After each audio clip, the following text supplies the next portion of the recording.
Ang storyang ito ay pinamagatang Kaldag Mo Ko Captain, Episode 7. Simulan na natin ang kwento. Sabi nga nila, hindi mo na mamalayan ang paglipas ng panahon kapag masaya ka. At siguro, tama nga sila. Parang kailan lang, bagong transferee pa lang ako. Tahimik, mahiyain, at halos hindi makatingin sa captain ng Adamson Falcons. Pero hindi ko namalayan, lumipas ang mga araw, naging linggo, hanggang sa naging buwan. Kasabay ng paglipas ng panahon, sunod-sunod din ang naging laro namin sa UAP. May mga panalo, may mga pagkatalo. May mga gabing halos hindi na kami makalakad sa sobrang pagod. At may mga umagang gigising ulit para lang sa panibagong ensayo. Hindi man kami ay naging champion, hindi rin namin masasabi na natalo kami. Dahil sa bawat laban, may natutunan kami bilang mga manlalaro at bilang mga tao. Habang lumilipas ang mga buwan, mas naging malapit kami ni Adrian. Hindi na awkward yung mga usapan namin. Hindi na rin nakakailang yung katahimikan kapag magkasama kami. Minsan, sabay kami kumakain pagkatapos ng practice. Minsan, nagko-coffee bago umuwi. At kung minsan naman, nag-uusap lang kami tungkol sa kung ano-anong bagay. Sa totoo lang, hindi ko alam kung kailan nagsimula yung ganito eh. Basta, isang araw, napansin ko na lang na hinahanap ko na yung presensya niya. Kapag wala siya, parang may kulang. At doon ako nagsimulang matakot. Dahil baka hindi na to simpleng paghanga sa captain ko eh. Pero hindi naman pwedeng manatiling parehong lahat. Natapos ang isang semester at nagsimulang panibagong school term. Panibagong subjects, panibagong professors, at panibagong mga kaklase. Hindi ko alam na sa semester na to, may isang taong darating na unti-unting gugulo, hindi lang sa buhay ko, kundi pati na rin sa buhay ni Adrian. Samantala sa loob ng classroom, karamihan sa mga kaklase ko abala sa pagkukwentuhan matapos ang bakasyon. Habang ako, tahimik lang na inaayos yung notebook ko. Maya-maya, biglang bumukas ang pinto. Pumasok ang professor namin. Tapos may sumunod na isang lalaki na hindi ko pa nakikita noon. Good morning class. Bago tayo magsimula, may bago kayong classmate. Late enrollee siya, transferee student. Halika sa harap, magpakilala ka muna. Lumapit ang lalaki sa harapan. Matangkad, maputi, siguro nasa 5'11 din ang height. May bahagyang kulot ang buhok at kahit simpleng polo shirt lang suot niya, halatang marunong siyang magdala ng sarili. Ngumiti siya sa buong klase. Parang wala siyang kahit katiting na kaba. Hi everyone, I'm Ethan Morales, transferee student from Bacolod City. Nice meeting you all. Hopefully, matiis niyo ako this semester. Nagtawanan yung buong klase. Welcome to Addison Falcon, Ethan. May bakanting upuan sa likod ni Lucas. Doon ka muna. Thank you, sir. Lumapit siya sa pwesto ko, tapos ngumiti. Hey bro, taken na ba tong seat mo, ha? Hindi. Go lang. Umupo siya. Inilapag ang bag, tapos tumingin sa paligid. Huh, grabe no. Ang init pala dito sa Manila. Sa Bacolod kasi parang mas presko ng konti eh. Napangiti ako. May pagkakonyo pala tong lokong to. Okay lang yan, Ethan. Masasanay ka rin. Well, hopefully kasi feeling ko Matutunaw ako rito eh. Napatawa ako ng mahina. Parang ang dali niyang kausap. Parang matagal na kami magkakilala. Tapos napatingin siya sa ID na nakasabit sa leeg ko. Lucas Reyes. Wait, ikaw ba yung varsity player? Ah, oo ako nga. No way bro, ikaw pala yun. You know what? Napapanood kita sa UAP. Ang bilis mong tumakbo bro, I'm serious. Napakamot ako sa ulo nun kasi nahihiya ako sa mga sinabi niya. Ah, salamat ah. You know what? Sayang lang no? Kala ko makakaabot kayo sa finals eh. Rooting pa naman ako sa Adamson. Okay lang, bawi na lang kami sa next season. For sure. At least, may kakilala na agad akong varsity player. Hindi na ako mawawala rito. Okay class, let's begin. Open your books, page 18. At doon nagsimula ang pagkakaibigan namin ni Ethan. Hindi ko alam noon na yung simpleng hi bro niya, yun pala yung magiging dahilan para unti-unting magbagong takbo ng buhay namin tatlo. Sabay-sabay nagsitayuan ng buong klase. May mga nagmamadaling lumabas para mag-lunch. May mga naiwan para tapusin ang assignment. Habang nilalagay ko yung notebook ko sa bag, may biglang sumandal sa mesa ko. Bro, question. Ano yun? Saan masarap kumain dito? Depende. Anong trip mo ba? Actually anything. Basta hindi instant noodles ha. 3 days na ako nagno-noodles dahil sa paglipat ko rito eh. Feeling ko, magiging noodles na rin yung dugo ko. Grabe ka naman. Ikaw talaga Ethan. I'm serious. Kawawa na talaga ako. Tara na, libre mo? Ha? Bakit ako? Kasi ikaw yung kilala ko eh. Sige na nga pero kay KB ah. Ay wow ah, kuripot. Joke lang, my treat. Don't worry. Ayun naman pala eh, tara. Pagpasok namin, halos puno na yung mesa. Grabe pala dito no, parang buong university nandito. Normal lang yan, lunch break eh. Naghanap kami ng bakanting mesa. Pagkaupo namin, napansin kong paikot-ikot ang tingin ni Ethan. Ano yun Ethan, may hinahanap ka? Actually, yes. Ano? Yung sisig? Sisig ba yun? Right? May nagsabi kasi sa akin na legendary daw yung sisig dito eh. Alam mo, hindi pa kita kilala ng lubos pero alam kong matakaw ka. Excuse me? I'm a food lover. Hindi matakaw, no? Magkaiba yun, ha? Talaga ba? Yup. Masosyal kaya pakinggan, di ba? Hindi ko alam kung bakit pero ang dali niyang pasayahin ang paligid. Lagi may baon na kwento. Lagi may baon na biro. At halos wala kang mararamdamang awkwardness kapag kasama siya. Habang kumakain kami, bigla siyang nagsalita. Sarap ng food dito ha. So, may tanong ako sa'yo Lucas.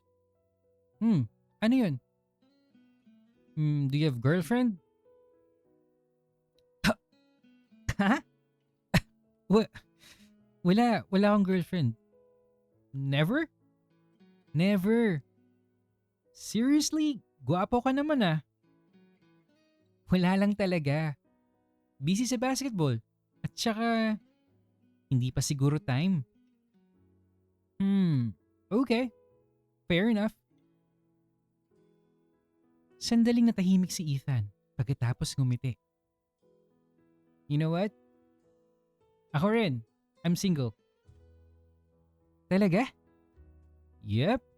New city, new school, fresh start. Wow. Good luck sa'yo ah. Thanks bro. Feeling ko nga actually magiging okay ako rito eh.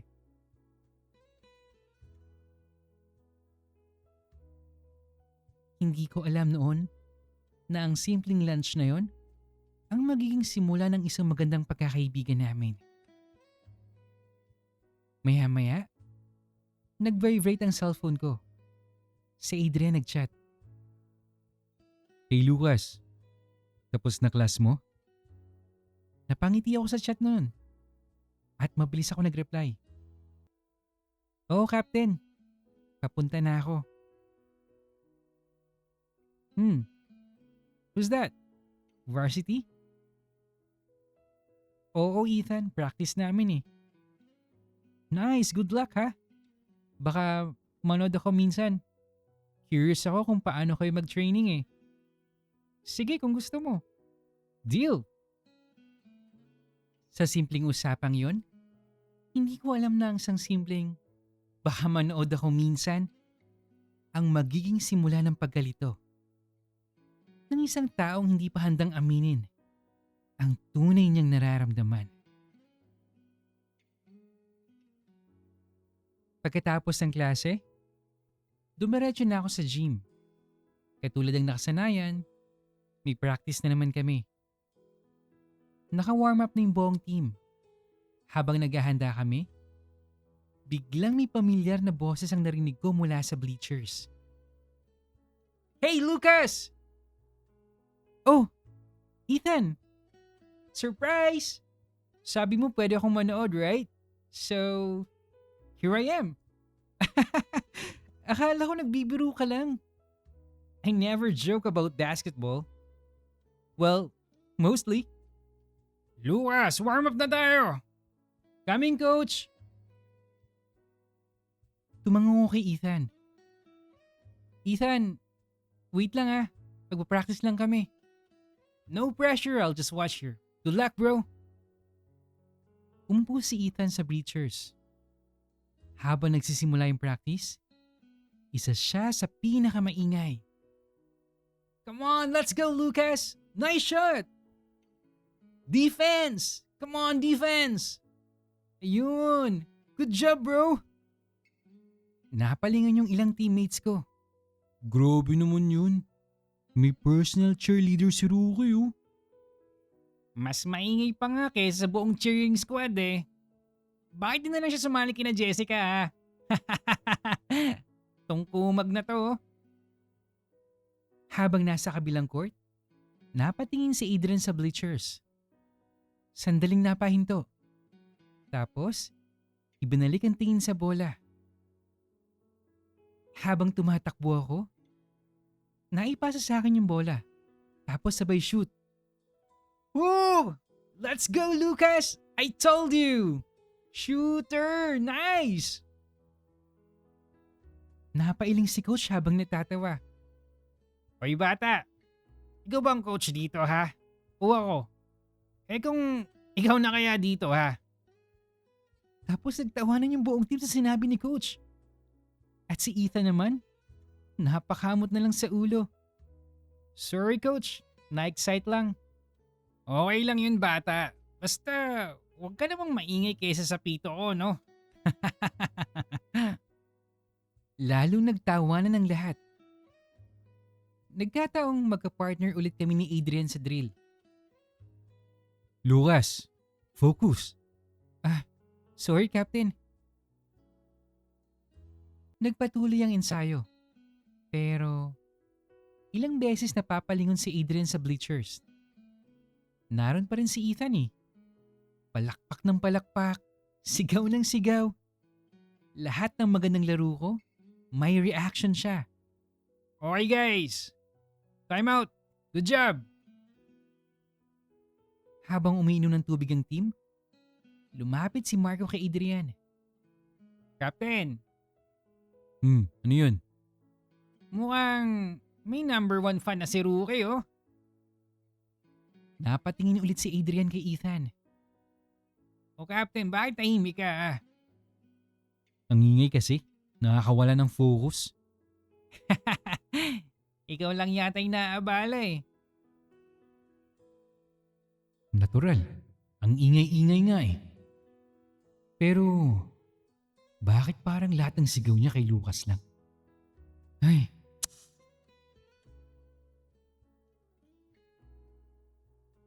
hindi ko na malayang mabilis palang lumipas ang panahon. Ang akala kong hanggang classroom lang ang magiging usapan namin ni Ethan. Pero mali pala ako.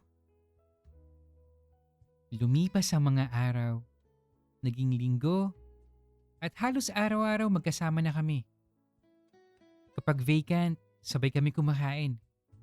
Kapag may group activity, matik, magkakampi kami. Kapag may assignment, siya pa ang nang unang nagchat-chat. Bro, alam mo ba yung assignment natin? Hindi pa eh. Teka tingnan ko ha. Lifesaver ka talaga, no? Hindi ko rin alam kung bakit pero ang dali-dali niyang pakisamahan. Parang kahit anong pag-usapan, may masasabi siya. At kahit seryosong usapan, napapatawa niya pa rin ako. Bro, kain tayo ulit? Ha? Ikaw na naman? Hindi ka ba napapagod man libre ha? Okay lang.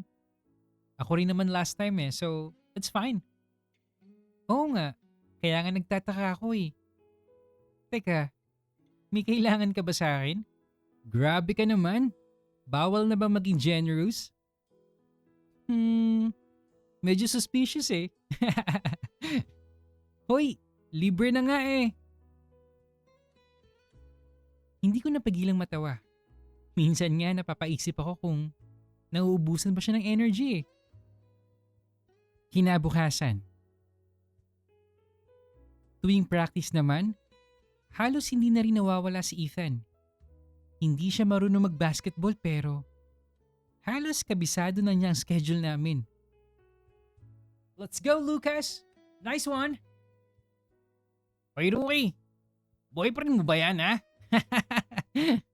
Loko kayo. Classmate ko lang yan. Akala ko hanggang biruan lang yon. Hindi ko alam na may isang taong unti-unti nang naiinis. Napatingin ako kay Captain. Tahimik lang siya. Pero parang mas seryoso siya kaysa dati. Maya-maya, nag-drill ulit kami. At nagkamali ako ng pasa ng bola. Lucas! Reset! Focus! Napatingin si Adrian sa akin pagkatapos napatingin sa bleachers. Naroon pa rin si Ethan. Masiglang pumapalakpak. Ay nako, ang ingay-ingay. Kailangan ba talagang bawat galaw ni Lucas may reaction siya? Oo eh.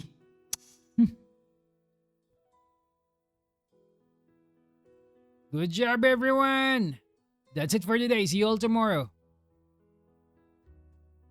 Matapos ang halos 2 oras na practice, sa wakas, pinauwi na rin kami ni Coach. Pagod ang buong team. Isa-isang nagligpit ang lahat. Habang nagpupunas ako ng pawis gamit yung towel, may pamilyar na boses ako narinig. Hey bro, catch! May inihagi siyang malamig na bottled water. Mabuti na lang, nasa loko kagad. Uy, salamat Ethan ha. Solid kanina ha. Lalo na yung crossover mo, grabe. Nagkataon lang yun. Sus, humble pa. Hindi ko napansin na ilang metro lang ang layo. Tahimik pala kaming pinapanood ni Captain. Ano ba naman to? May tubig naman sa bench siya.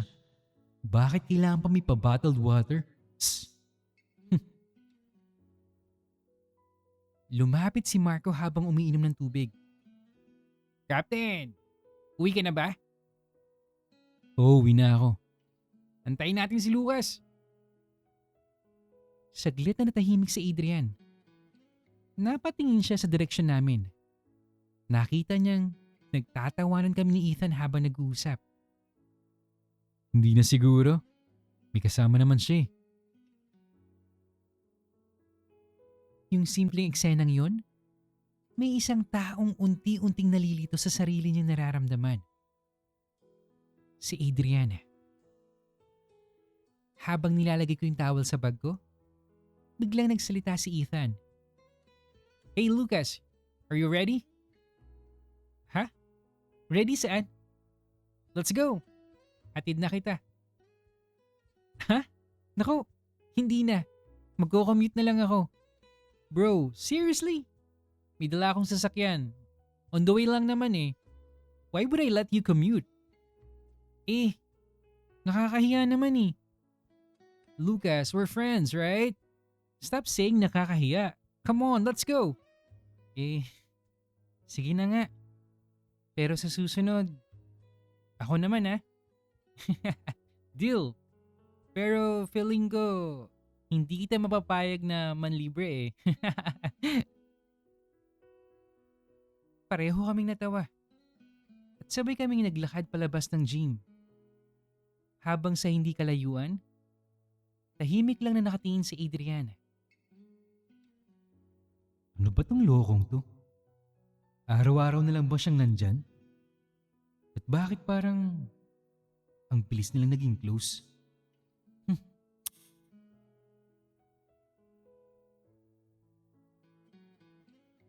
Hindi ko na mabilang kung ilang beses niya akong hinatid pa uwi.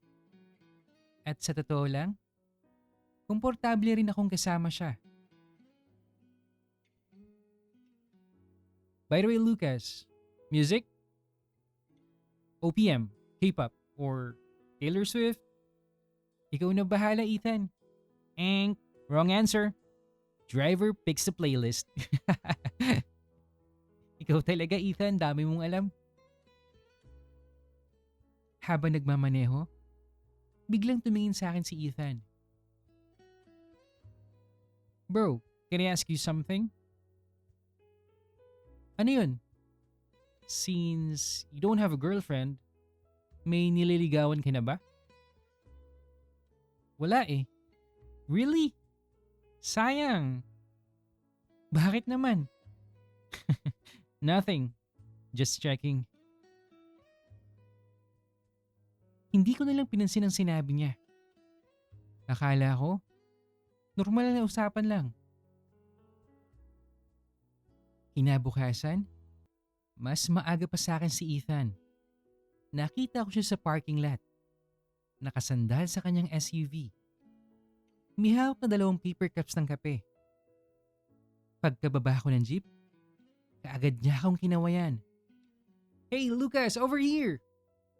Lumapit ako. Napatingin sa hawak niyang kape. Oh, para kanino yan? Ngumiti siya at inabot sa akin ng isa. Sa'yo. Favorite mo, right? Caramel macchiato. Less sugar. Naalala mo? Of course. Last week mo pa sinasabi.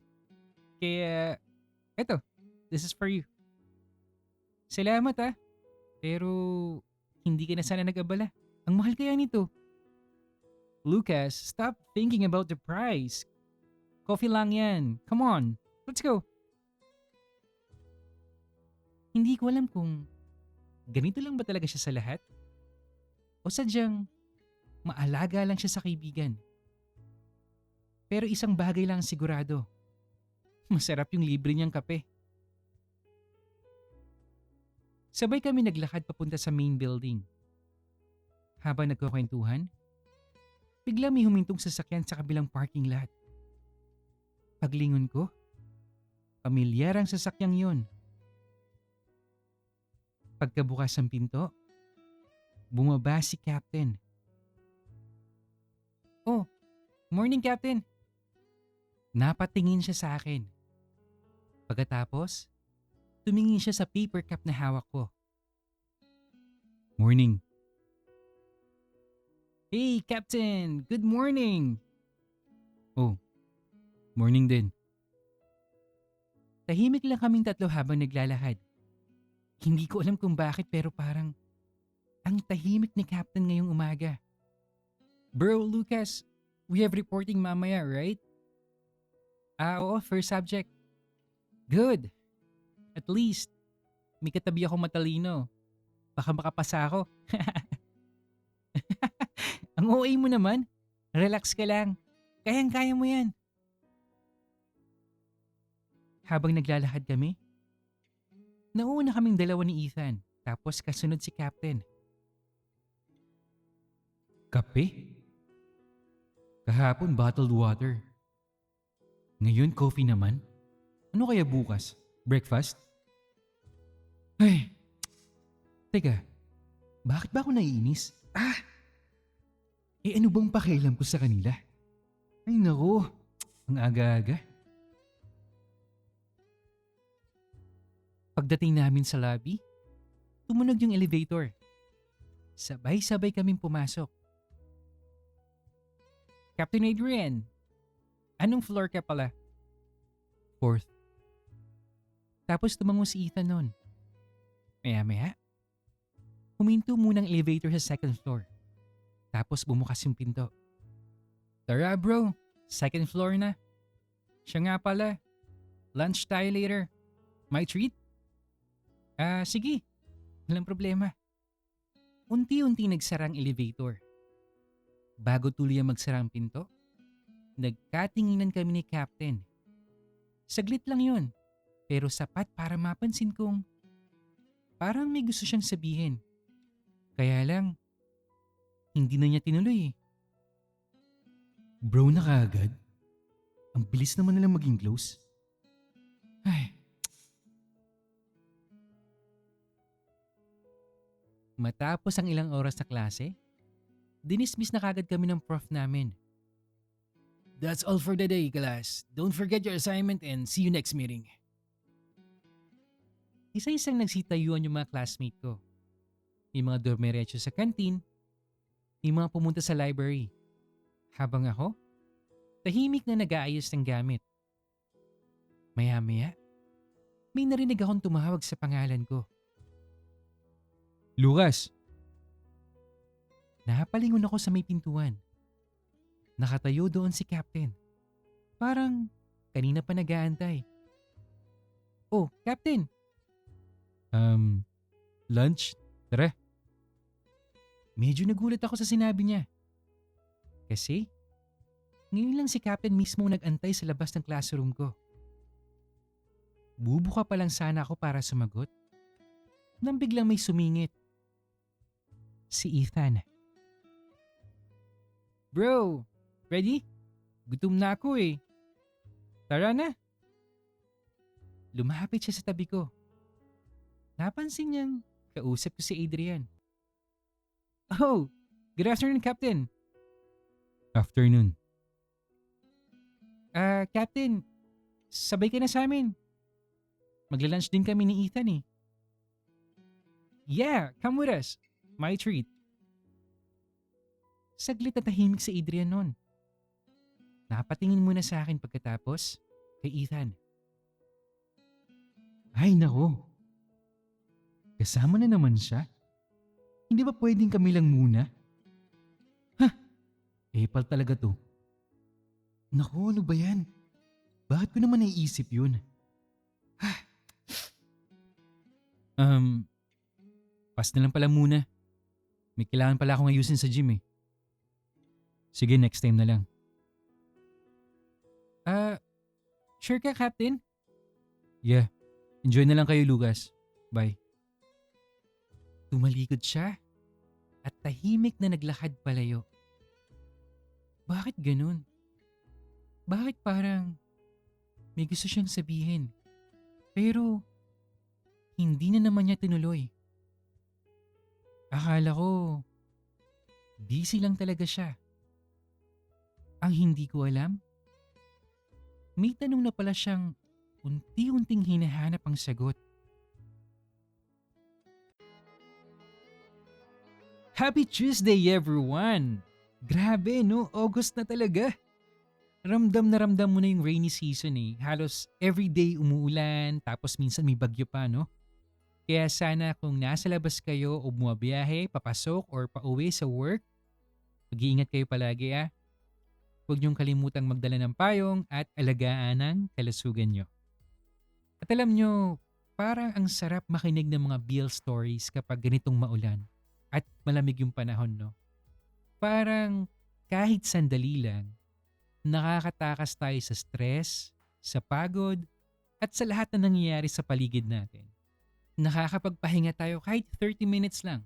Pero syempre, pagkatapos ng kwento, kailangan pa rin nating bumalik sa realidad. Harapin yung mga responsibilities natin at ipagpatuloy ang laban sa totoong buhay. Kaya salamat po dahil pinipili niyong samahan ako at ang Men Stories bilang inyong munting pahinga sa bawat araw-araw. At speaking of today's episode, we officially have a new character. Welcome natin si Ethan. Mukhang siya na ang bagong magiging classmate at malapit na kaibigan ni Lucas, no?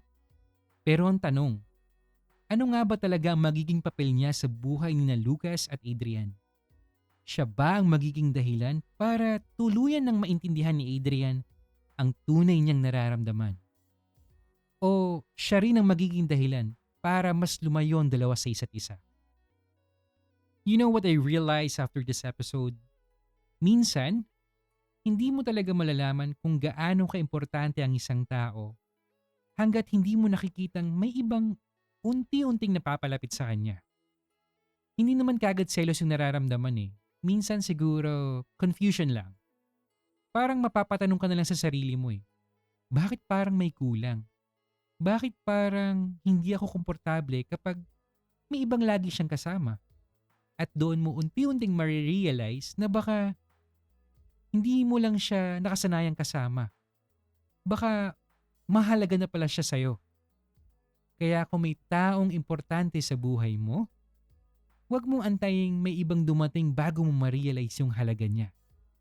Minsan kasi, kapag huli mo na naintindihan yung nararamdaman mo, baka huli na rin yung lahat.